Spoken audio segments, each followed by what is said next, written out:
इस कार्यक्रम के पुण्यार्चक हैं श्री राकेश कुमार, श्री साहिल छाबड़ा, बांदीकुई, दौसा, राजस्थान। स्वर्गीय श्री प्रेमचंद जी जैन बड़जात्या, जोबनेर वाले की पुण्य स्मृति में धर्मपत्नी श्रीमती प्रेम देवी बड़जात्या, पुत्र पुत्रवधू सुधा सुनील बड़जात्या, उषा अनिल बड़जात्या, सुनीता राकेश बड़जात्या, पौत्र पौत्री शुभम भारती, शुभांगी, गजल आर्यन बड़जात्या एवं बड़जात्या परिवार, उदयपुर, राजस्थान।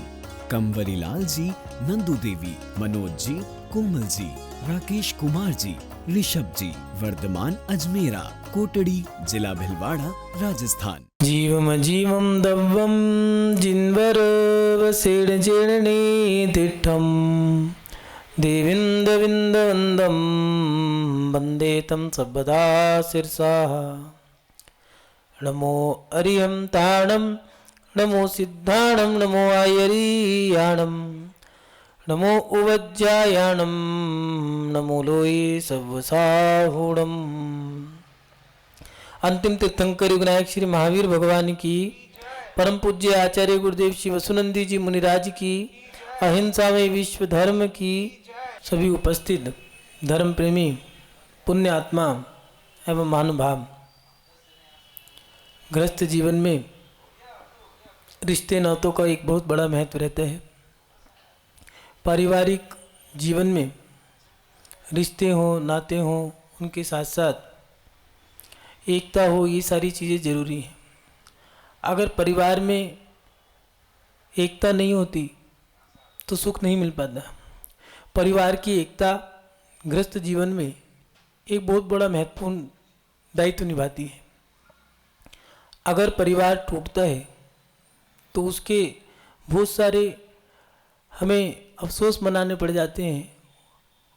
परिवार टूटने से हमें बहुत सारी हानि हो जाती है। जैसे परिवार टूट गया है तो सबसे बड़ी चीज़ कि हम दुख सुख में अकेले रह गए। अब हम किसी के साथ दुख नहीं बांट सकते, सुख नहीं बांट सकते। समाज में भी या फिर गली मोहल्ले में या फिर रिश्तेदारियों में हमारा मान सम्मान भी कम हो जाता है। इसके साथ साथ दुकान, मकान, परिवार के सदस्य जो भी हैं, उनकी सारी जिम्मेदारी हमारे ऊपर आ जाती है। परिवार टूटने के बाद हम दुख से घिर जाते हैं। और अगर परिवार एक है तो परिवार एक होने पर हमें बहुत सारी कामयाबी मिलती है। जैसे आपसी प्रेम बढ़ता है, बना रहता है।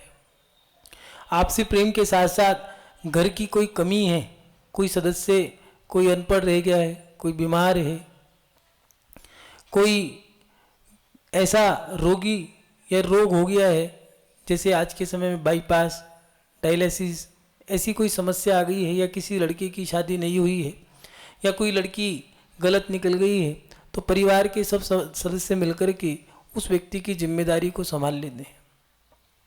कोई बीमारी हो या फिर ये कहें कि घर का अगर खर्च हो तो बड़ा परिवार होता है तो आपस में थोड़ा थोड़ा बांट लेते हैं। सुख दुख हो तो बड़ा परिवार आपस में ये सब बांट लेता है। दुख हो तो दुख को भी बांट लेते हैं। सुख हो तो सुख के समय में जो क्रियाएं होती हैं, मान लो कोई शादी है या कोई उत्सव महोत्सव है, तो उस समय में पूरा परिवार मिलकर के हाथ बटा लेते हैं। त्यौहार हो तो त्यौहार में सब मिलकर के काम कर लेते हैं, पूरा काम निमट जाता है। अगर परिवार टूट जाता है तो परिवार के सदस्य जब बिखर जाते हैं तो फिर अलग अलग होने के बाद, टूटने के बाद एक पति पत्नी का जोड़ा रह जाता है, बच्चे रह जाते हैं। हंसना हो तो आप दो ही जने हो, रोना हो तो आप दो जने हो, सुख हो दुख हो, कोई भी बीमारी हो, कोई रोग हो, कोई घाटा हो, नफा हो, जो भी है आपका है।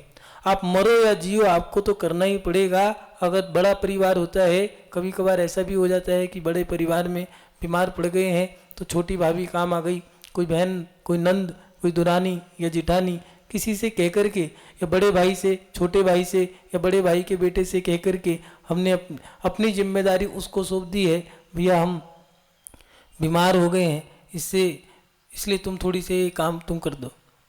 बड़े परिवार का होना एक लाभदायक रहता है। छोटे परिवार में जब कोई व्यक्ति 2 जने 4 जने का परिवार है, पति पत्नी और हमारा एक या हमारे 2, एक लड़का एक लड़की, अब सारे काम हमारे ऊपर है, बच्चों को लेके आना है, छोड़ के आना है, तो कोई जी गया कोई मर गया तब भी हमें ही करना है, दुकान जाना हो, मकान की जिम्मेदारी हो तब भी हमें ही करनी है, दुकान से थके आ रहे आए हैं, सोच रहे हैं, पति पत्नी दोनों के दोनों कमा रहे हैं, पति भी थका आया है, पत्नी भी थकी आई है, दोनों सोच रहे हैं घर जा कर के कोई पैर दबा दे। अब समझ में नहीं आ रहा कौन किसके पैर दबाएगा, पति भी थका हुआ है और पत्नी भी थकी हुई है। ऐसी स्थिति में करें क्या, ना तो हम अपने दुख को कह पा रहे हैं, ना सह पा रहे हैं, ना रह पा रहे हैं।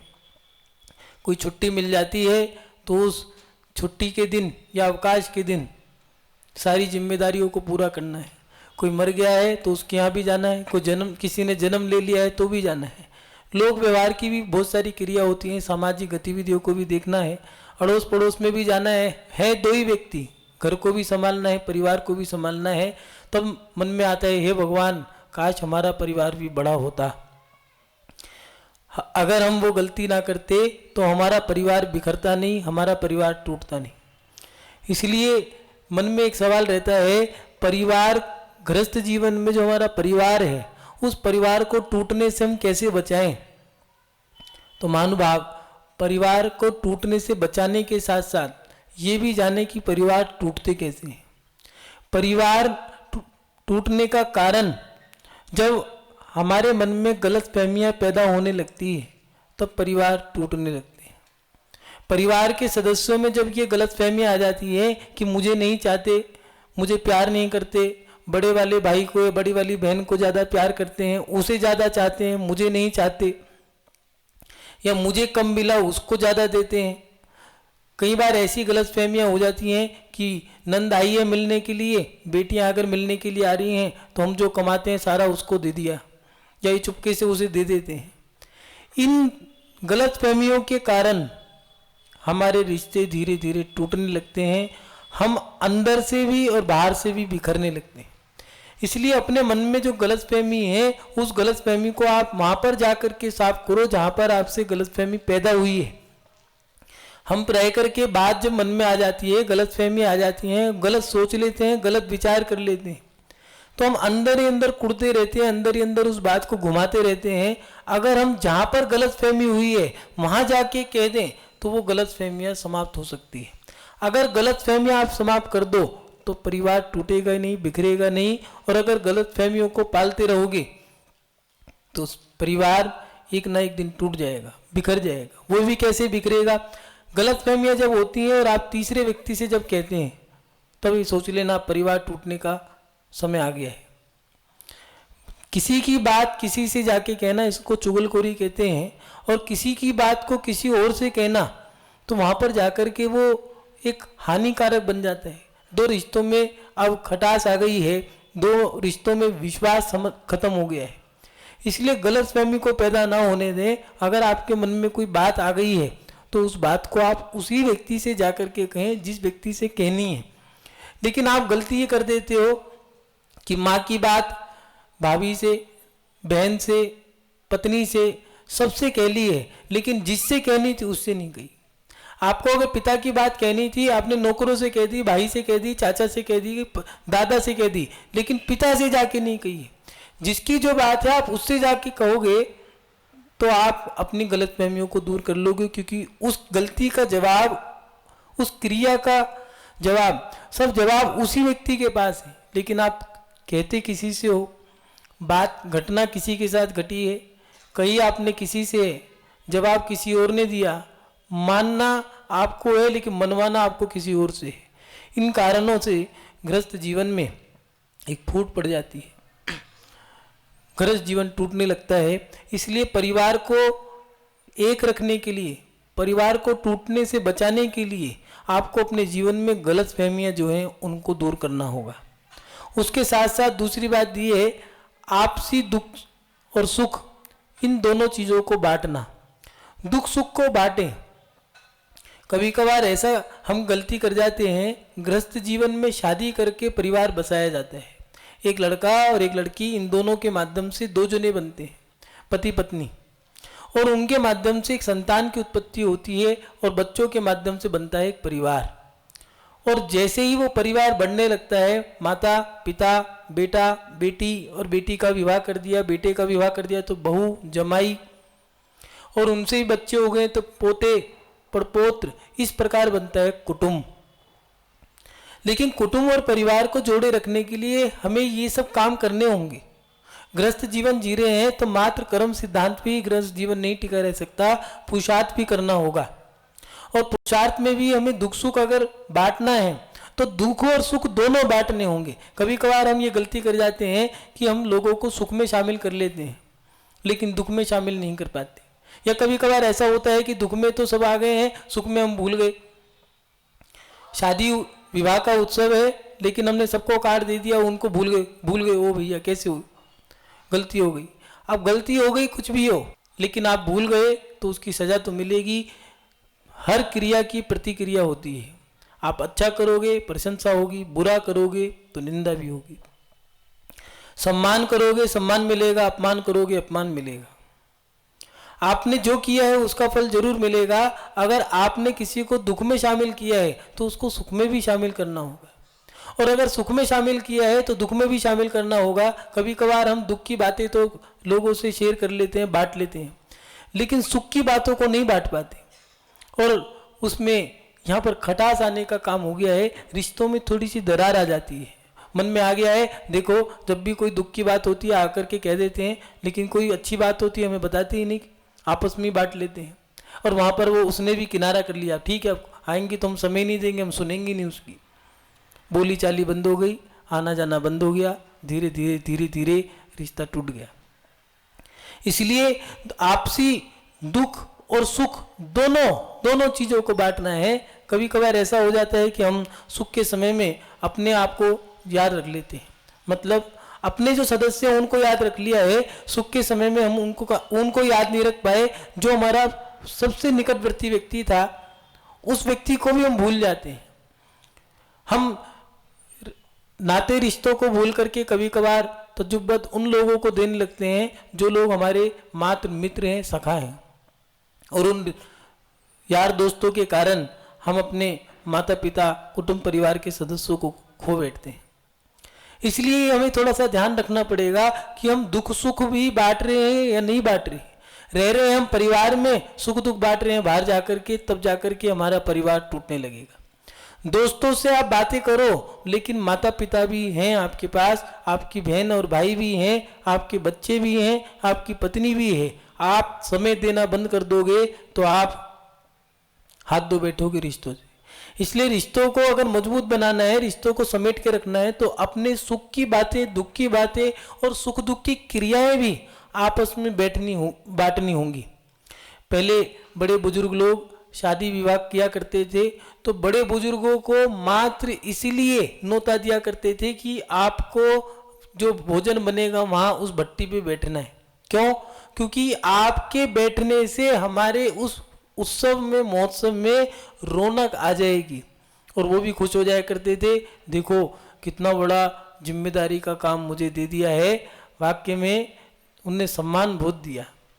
इतना ही कहते के साथ ही कुछ नहीं था, 2 कुर्सी बिछा के बिठाना था, बुजुर्ग थे, ज़्यादा से ज़्यादा 2 रोटी 2 पूड़ी खा जाते, इतना ही तो कहा था। और उसके अंदर ये हो गया कि इस परिवार ने तो मुझे जो सम्मान दिया है, बस अब इस सम्मान का मैं भी सम्मान दूंगा, इसके लिए मर जाऊंगा, मिट जाऊंगा, लेकिन इसके लिए मैं सब कुछ कुर्बान कर दूंगा, छोड़ूंगा नहीं, मैं इसको जीवन भर इसके साथ रिश्ता बना के रखूंगा। ये दुख और सुख बांटने से रिश्ते मजबूत होते हैं। आज के समय में हम दुख और सुख की बातें नहीं बांट पा रहे। मात्र सारी बात पत्नी से नहीं कही जाती, और सब बातें ही मित्रों से नहीं कही जाती। कुछ बातें माता से, कुछ पिता से, कुछ भाई से, कुछ बहन से, कुछ पत्नी से, और कुछ समय बच्चों को भी दिया जाता है, उनसे भी चर्चाएं की जाती हैं। लेकिन जब हम ये काम खत्म कर देते हैं, ये रास्ता बंद कर देते हैं, या इस दरवाजे को भी बंद कर देते हैं, तो ये रिश्ते हमारे धीरे धीरे टूटने लगते हैं। इसलिए रिश्तों को मजबूत करने के लिए दुख और सुख, इन दोनों की बातों को, दोनों की क्रियाओं को बांटना होगा आपको। ना ही दुख में, सुख में भी आपको अपनी क्रियाएं बांटनी होंगी। और कुछ लोग सोचते हैं कि हमने सुख में तो याद किया ही है, दुख में याद ना करें तो नहीं।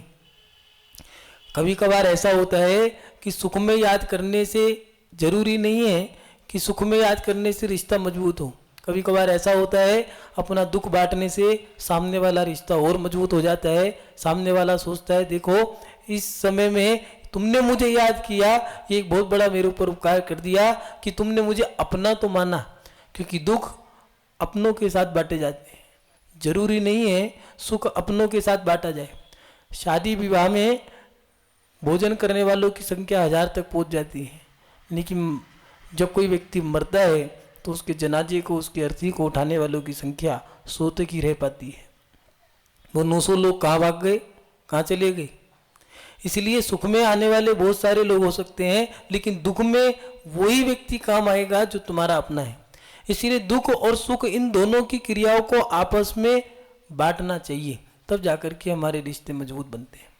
महानुभाव, तीसरा उपाय दिया है, बच्चों की बातों में या बच्चों की क्रियाओं में बड़ों को भाग न लेना।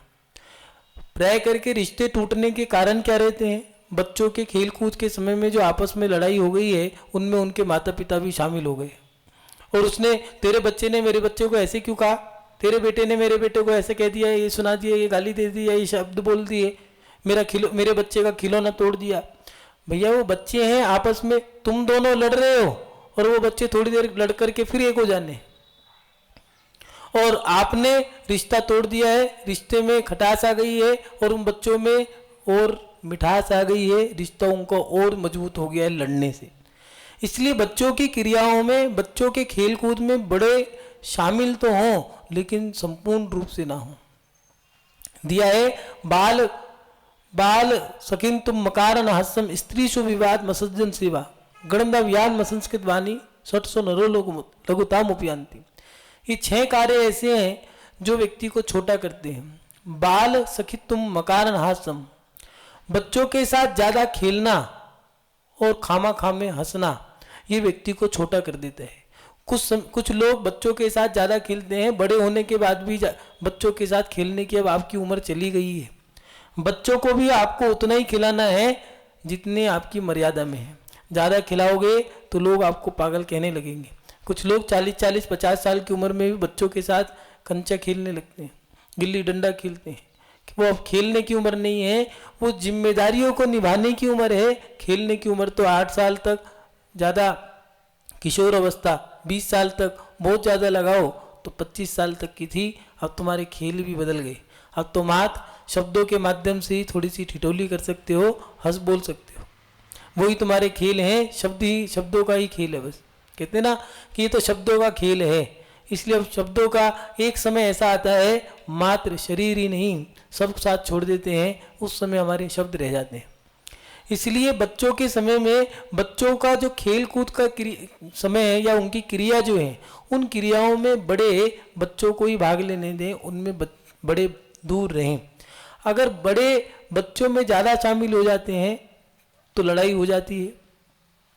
महिला वर्ग प्राय करके इन चीज़ों में ज़्यादा वो रहते हैं, कारण क्योंकि पुरुष वर्ग ने तो अपनी दुकान, अपना व्यापार संभालने के लिए घर से निकल गए हैं। महिलाएं घर में हैं और बस छोटी छोटी बातें हैं। उसने मेरे बच्चे के दूध में मिलाई कम डाल दी, अपने बच्चे को ज़्यादा बड़ा गिलास में दूध दे दिया, उसका खाना गरम गरम था, मेरे बच्चे का थोड़ा गुनगुना था, ठंडा नहीं था, गुनगुना था। देखो उसको ऊपर बिठा के दे दिया, मेरे बेटे को नीचे बिठा के दे दिया। अब मैं भी नहीं छोड़ूंगी। अब जो उसका बेटा आया तो उसने अपने बेटे को दूध में घी और मिलाई डाल के दी, उसको जलावा दे दिया, पानी मिला के तो दिया ही दिया। और वो कह रहा है बड़ी माँ ये दूध जलावा सा बदबू आ रही है। नहीं पी जा, बढ़िया है। अब माँ से जाके कह रहा है माँ मेरे को बड़ी माँ ने दूध जलावा पिलाया था, बदबू आ रही थी। अच्छा मेरे बेटे को जलावा पिलाया, मैं तेरे बेटे को फूका हुआ पिलाऊंगी।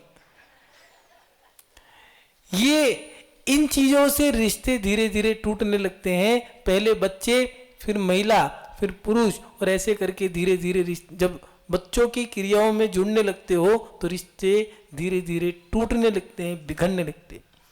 इसलिए बच्चों की क्रियाओं में, बच्चों के खेल कूद में मात्र उतना ही भाग लें जितना आपको समय देना है। उनकी क्रियाओं को आप लोग ज़्यादा मन पे ना लें, क्योंकि वो बच्चे हैं। बच्चों का तो काम ही यही है। कुछ महिलाएं, कुछ माता पिता कहते हैं कि बच्चा गुस्सा करता है, बच्चे शोर मचाता है या फिर खेलता बहुत है। अरे वो खेलने की उम्र है, शोर मचाने की उम्र है, उसके गुस्सा चिड़चिड़ापन करने की उम्र है। अब नहीं करेगा तो तुम्हारी उम्र में करेगा क्या? कई माता पिता अपने बच्चों से खेल कूद की क्रिया ही खत्म कर देते हैं। हे लड़ाई हो जाएगी। भैया लड़ाई, खेल कूदने का मतलब ही यही है कि खेलेंगे कूदेंगे, उन्हें बहुत सारी चीजें मिलती हैं। बच्चा जितना गिरता है उतना मजबूत होता है। कुछ गूदड़ी के लाल होते हैं, जो गूदड़ी में पले होते हैं, वो पूरी सर्दी और पूरे गर्मी, सर्दी में कंबल से लपेटे रहे और गर्मी में गद्दे पे सोए रहे। अगर वो चले तो उनको जख्म हो जाते हैं पैरों में। बिना हीटर के रहें, बिना सूरज के प्रकाश में रहें सर्दी के समय में तो निमोनिया हो जाता है। और जिन बच्चों की नाक बहती है ना उनको अस्थमा होता है ना उनको कभी निमोनिया होता है। जो गूदड़ी के लाल है उन्हें परेशानी रहती है। माता पिता ने भई लड़ाई हो जाएगी इसलिए उनका खेलना कूदना बंद कर दिया। लड़ाई हो जाएगी, उन बच्चों में लड़ने दो, प्यार बढ़ता है, लड़ने से प्यार बढ़ता है, खेलने से शरीर मजबूत होता है, दिमाग की नसें मजबूत होती है, दिमाग तेज चलता है। लेकिन उनकी क्रियाओं में आप शामिल होकर के उनका खेल भी बिगाड़ देते हो और अपने रिश्ते बिगाड़ देते हो। अपनी टोपी को दूसरे के सर पे मत पहनाओ, अपनी गलतियों के दूसरे के माथे पे मत मढ़ो। आपकी गलती है, आपने जो काम किया है। इसलिए बच्चों की क्रियाओं में, बच्चों के खेल कूद में ज़्यादा भाग नहीं लेना है। उनकी गलतियों में अपने एक दूसरे से लड़ना शुरू कर दें, उससे रिश्तों में खटास आती है। तीसरी बात जो दी है, चौथी बात, छोटी छोटी बातों पर गुस्सा करना, ये गलत है। छोटी छोटी बातों पे गुस्सा करना और उसके साथ साथ टोका टाकी करना। कहाँ से आ रहे हो, कहाँ जा रहे हो, क्यों जा रहे हो? अरे घर के रिश्ते हैं, ये रिश्तेदार हैं, आपसी परिवार के संबंध हैं, इनमें थोड़ा विश्वास भी रखें। बच्चों पे, बड़ों पे आप विश्वास रखें। आप प्रत्येक क्रिया के बारे में, दीदी आई थी उनको आपने क्या दिया, उनसे आपने क्या कहा, बच्चों को भी और बड़ों को भी विश्वास रखना होगा प्रत्येक रिश्ते के अंदर। बड़ों को भी हर बात पे टोका टाकी नहीं करनी चाहिए। आचार्य शिवकोटि स्वामी जी ने भगवती आराधना में दिया है, साधु संप्रदाय में भी साधु भी आपस में टोका टाकी ना करें। जब वो कहना मानना ही बंद कर रहा है तो फिर टोक करके फायदा क्या?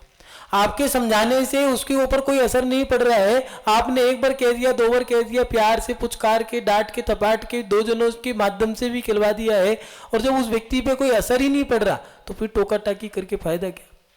जब डोर हाथ से निकल गई है अब चिल्ला के रो के फायदा क्या? ऐसे ही बच्चों को ज्यादा टोका टाकी करने से बच्चे ढीठ बन जाते हैं। अब आप कहोगे तो कहना भी नहीं मानेंगे। और दूसरी बात जो दी है, ज्यादा गुस्सा करना। गुस्सा करने से, छोटी छोटी बातों पे गुस्सा कर दिया, ज्यादा गुस्सा करने से आपका सम्मान खत्म होता है और उसके साथ साथ आपका अपमान भी हो सकता है। कोई व्यक्ति आपको उल्टा जवाब दे दे तो आप बड़े बन गए हो, घर के बड़े बुजुर्ग हो, माता पिता के सामने बच्चे उनकी आंखों से डर जाएं, ये सबसे उत्तम माता पिता है। और जिन माता पिता को बच्चों को मारना पड़े वो माता पिता ये सोच लेना अभी उनके संस्कारों में कहीं ना कहीं कोई कमी रह गई। राजा महाराजा अपने पुत्रों को मात्र आंखों से बात हो जाया करती थी और डांट मारने का तो कोई अवसर ही नहीं होता था कि कभी मारने की बात तो वो सोचते ही नहीं थे। बस इतना कह दिया, बेटा तुमने ये गलत कर दिया, इतने में ही वो पानी पानी हो जाया करता था। और वो भी मंत्री वगैरह कहा करते थे, पत्नी से खिलवा दिया, किसी और से खिलवा दिया।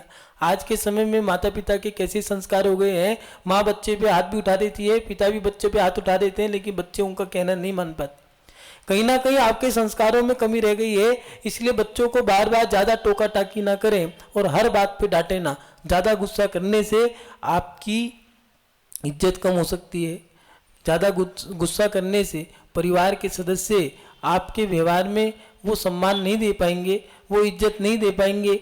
और धीरे धीरे जब आप उनको ज़्यादा ही टोका टाकी करोगे तो उनको एहसास ये भी हो सकता है कि शायद लगता है कि हम पे विश्वास नहीं करते। ज़्यादा गुस्सा करोगे तो सामने वाला ये भी कह सकता है कि ये व्यक्ति हमको इतना डांटता है, लगता है हमसे प्यार ही नहीं करता। इसलिए एक मर्यादा दी है क्रोध करने की भी। क्रोध भी उतना ही करो कि जितना वो सहन कर पाए। ज़्यादा गुस्सा करोगे, ज़्यादा टोका टाकी करोगे तो आपको उसके दुष्परिणाम भुगतने पड़ेंगे। रिश्तों में खटास आ जाएगी और वो रिश्ता टूट जाएगा। बच्चे अगर माता पिता पे चिल्ला पड़े तो माता पिता कहेंगे ठीक है भैया, जब हमारी इज्जत ही नहीं है तो हम इस घर में रहे क्यों, हम तो उस वाले के पास रह लेंगे जो हमारी इज्जत करता है। माता पिता अलग हो गए। अगर बच्चों को ज़्यादा टोका टाकी करोगे तो पत्नी ने कह दिया कि देखो हमारी इज्जत तो यहाँ है ही नहीं है, ना माँ करती है, ना ससुर करते, ना सास करती है, नंद और देवर भी नहीं करते हैं, ठीक है एक काम करो हम अपना अलग से ही ले लेते हैं, हमारे में कोई कमी थोड़ी ना है, ज़्यादा होगा तो तुम कमाते हो मैं भी कमा लूँगी। और दोनों ने कमा करके थोड़ा पैसा इकट्ठा करके और थोड़ा बैंक से लोन ले लिया है, एक फ्लैट लेकर के डाल दिया, उसमें रह रहे हैं। अब आप पछता रहे हो कि काश मैं वो गुस्सा ना करता, ज़्यादा टोका टाकी ना करता तो वो शायद घर छोड़ के ना जाता। इसलिए पश्चाताप करने से पहले ही समझ जाओ, संभलने के लिए ज़्यादा टोका टाकी मत करो, ज़्यादा गुस्सा मत करो। परिवार के सदस्यों पे ज़्यादा गुस्सा करोगे तो परिवार बिखरने का कारण बन सकता है। दूसरी और उसके साथ साथ हिटलर बना, हम घर के बड़े हैं, मैं घर का बड़ा हूँ, मेरे अंडर में सबको रहना चाहिए। बड़े का मतलब ये है कि आपका दायित्व इतना बड़ा है कि आप जैसे हो वैसे सब बनेंगे। जैसे चेहरे पर एक मुख होता है, मुख पूरे शरीर का संतुलन बना के रखता है। अगर ये मुंह से भोजन ना किया जाए तो सारी इंद्रियां और सारा शरीर शिथिल हो जाएगा।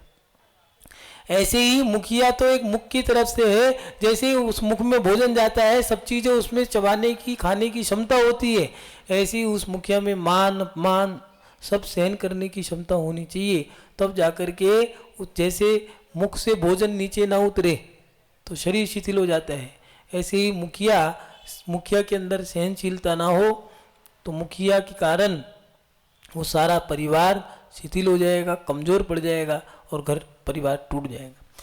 इसलिए परिवार के जो सदस्य हैं उन सब में टोका टाकी की और उसके साथ साथ बार बार गुस्सा करने की ये आदत ना हो। इन कारणों से परिवार टूटते हैं और अगर परिवार को टूटने से बचाना है तो आपको इनमें थोड़ी सी सावधानियां बरतनी होगी। गलत फहमियों को ना पालें, जो बात जिससे कहनी है उससे जाके कह दें, जहाँ पर कहनी है वहीं कहें, किसी की बात किसी और से कहना वो गलत है। इसलिए परिवार को बिखरने से बचाने के लिए एक तो गलत फहमियों को ख़त्म करें, अगर पाल ली हैं तो ख़त्म करें, और अगर नहीं है तो उनको आने से पहले ही उनका उपाय सोच लें कि हमें क्या करना चाहिए। उसके साथ साथ आपसी सुख और दुख इन दोनों को बांटना चाहिए। और उसके साथ साथ बच्चों की बातों में या बच्चों की क्रियाओं में बड़ों का भाग न लेना, इससे हमारा परिवार बिखरने से बच सकता है। और उसके साथ साथ छोटी बातों पर गुस्सा करना या टोका टाकी करना, इन कारणों से परिवार टूटते हैं। और अगर टोका टाकी नहीं करते हो, गुस्सा नहीं करते हो, गंभीरतापूर्वक बात करते हो तो उससे हमारा परिवार जुड़ा रहता है। महानुभाव, आप सभी लोग अपने जीवन में अपने परिवार को जोड़ के रखें, क्योंकि समाधि के समय में ये परिवार ही एक ऐसा है जो आपके लिए उत्तम भावना भाएगा। स्तोत्र पाठ भी यही सुनाएगा और गुरु के पास तक भी यही लेके जाएगा। इसलिए परिवार का एक बहुत बड़ा महत्व रहता है। निमित्त, उपादान और नैमित्तिक, ये तीन चीज़ें हैं। उपादान अपनी शक्ति, निमित्त सामने वाला, और उसके साथ साथ जो नैमित्तिक है वो सामग्री। और ये जो परिवार के सदस्य हैं ये एक सामग्री है जो हमारे आत्म कल्याण में साधक बन सकती है।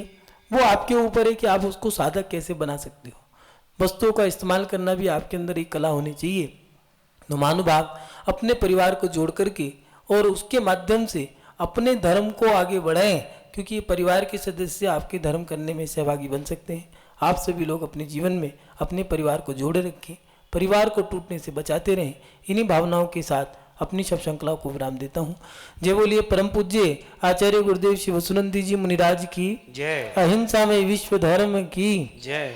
इस कार्यक्रम के पुण्यार्जक थे श्री राकेश कुमार, श्री साहिल छाबड़ा, बांदीकुई, दौसा, राजस्थान। स्वर्गीय श्री प्रेमचंद जी जैन, बड़जात्या, जोबनेर वाले की पुण्य स्मृति में धर्मपत्नी श्रीमती प्रेम देवी बड़जात्या, पुत्र पुत्रवधू सुधा सुनील बड़जात्या, उषा अनिल बड़जात्या, सुनीता राकेश बड़जात्या, पौत्र पौत्री शुभम भारती, शुभांगी, गजल आर्यन बड़जात्या एवं बड़जात्या परिवार, उदयपुर, राजस्थान। कंवरी लाल जी, नंदू देवी, मनोज जी, कोमल जी, राकेश कुमार जी, ऋषभ जी, वर्धमान, अजमेरा, कोटड़ी, जिला भिलवाड़ा, राजस्थान।